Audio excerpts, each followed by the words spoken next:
July 9, 1868, the last of the 28 states needed to approve the 14th Amendment acted, and Secretary of State William Henry Seward formally announced the ratification on July 28th. It was a momentous event, a change to our constitutional system so fundamental that historians have put it on a par with the ratification of the original Constitution itself. In many ways, it gave Americans a new Constitution. On the most basic level, the 14th Amendment set the terms for the restoration of the Union of the States after the Civil War. The second section revised the way representation in Congress was apportioned, aligning representation more closely with the voting population. Unless that was changed, Southerners would gain representation in Congress, and therefore the Electoral College, by virtue of the emancipation of their slaves they had so strongly resisted, even though they did not allow African Americans to vote or hold office. The third section disqualified anyone from holding state or federal office who had previously taken an oath to support the Constitution, but then had joined the rebellion. The disqualification could be removed only by a 2/3 vote of Congress. The fourth section forbade payments of any of the debts Confederates had incurred during the insurrection. The fifth section empowered Congress to enforce the other sections by appropriate legislation. But by far the most important was the first section. That section carried forward the implications of the 13th Amendment that had abolished slavery. It declared all persons born in the United States and subject to its jurisdiction to be citizens of the United States and the states where they resided. And it barred states from abridging the rights of citizens, depriving any person of life, liberty, or property without due process of law, or denying any person the equal protection of the laws. The first section of the 14th Amendment revolutionized the constitutional system in 3 ways. First, it made citizens of everyone born in the United States, except for a time Native Americans subject to tribal rather than U.S. authority. Congress did not make all Indian citizens until 1924. This provision swept away the state laws and judicial decisions that had limited citizenship to white persons, as well as the Supreme Court's famous Dred Scott decision, which had applied the same rule to United States citizenship. Second, the amendment, for the first time, set general national standards that the states had to meet when establishing and enforcing state laws. Third, the 14th Amendment was phrased in a way that enabled state and federal courts to intervene when its provisions were violated. Over time, this third change has proved particularly important for our system. Before the Civil War, state and federal courts were quite reluctant to rule laws unconstitutional. They were especially reluctant to do so to protect individuals and minority groups from hostile majorities. The Supreme Court had said it would intervene directly against state laws only when they violated expressly stated constitutional prohibitions. That meant that the provisions of the Bill of Rights, the main listing of American civil and procedural rights, did not apply against the states.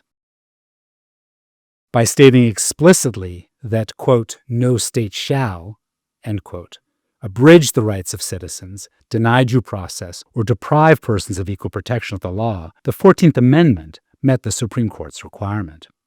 Moreover, it mandated that courts intervene to protect very vaguely defined rights. What constitutes due process? When does a state law or action deny equal protection? Inevitably, judges would have to decide what the concepts meant. Furthermore, these were rights of individuals to due process and minority groups to equal protection that the courts had never shown much interest in safeguarding. A fourth change could have been even more momentous. The fifth section, which empowered Congress to enforce the amendment by appropriate legislation, applied to the first section as well as the others. There's evidence that the framers of the amendment intended Congress to be as active or even more active than the courts in protecting individual and minority rights. But that did not come to pass. The no state shall language was ideally suited to court rather than congressional enforcement. The Supreme Court reinforced this fact by ruling that the amendment gave Congress power only to counteract state action. It did not delegate power to counteract private denial of rights. The state action doctrine has constrained congressional authority to protect rights ever since. It's been easier to argue that denial of rights inhibits interstate commerce than to rely on the 14th Amendment. The proposed 14th Amendment was very controversial. President Andrew Johnson, the Tennessee loyalist who succeeded Abraham Lincoln as president, fought it tooth and nail, as did Northern Democrats. White Southerners resisted almost unanimously. Only after Northern voters backed Republicans overwhelmingly in the 1866 congressional elections, and after Republican congressmen made ratification a condition for the restoration of any Southern state, did they acquiesce. For a long time, judges remained reluctant to undertake their new role. They distinguished between the broad rights associated with state citizenship and the limited rights associated with federal citizenship, saying the amendment protected only the latter. They said that due process did not require observing any of the rights specified in the Bill of Rights. They ruled that reasonable discriminations based on race did not deprive anyone of equal protection of the laws. But that slowly changed. Business people demanded judicial protection from laws and government actions that infringed on property rights, and the courts began protecting property rights as early as the 1880s and 1890s. Black Americans and their sympathizers demanded that the courts protect equal rights.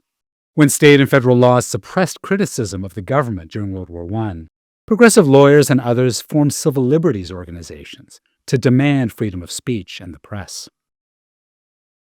Civil libertarians called on the courts to protect people from the excesses of the Red Scare of 1919 and the Ku Klux Klan in the 1920s. The courts began to look to the 14th Amendment to find the protections for due process and equal rights they now wanted to enforce. Slowly, they interpreted the 14th Amendment to impose on the states most of the rights listed in the Bill of Rights. With Brown v. Board of Education, the 1954 decision ruling government-required school segregation unconstitutional, the Supreme Court began to overturn all government-sponsored racial discrimination. In the years after, state and federal courts extended the principle to age and gender discrimination, aided by support of state and federal legislation. By the late 20th century, Americans accorded the courts, and especially the United States Supreme Court, a special, primary role in the protection of civil rights and equality before the law. We now consider such judicial review of government action a central part of the American constitutional system. It has proven influential around the world, so much so that giving courts this central responsibility is often considered an essential element of any constitutional system that respects the rule of law. Perhaps the world would have reached that conclusion without the American example, but it would not have had that example without the ratification of the 14th Amendment.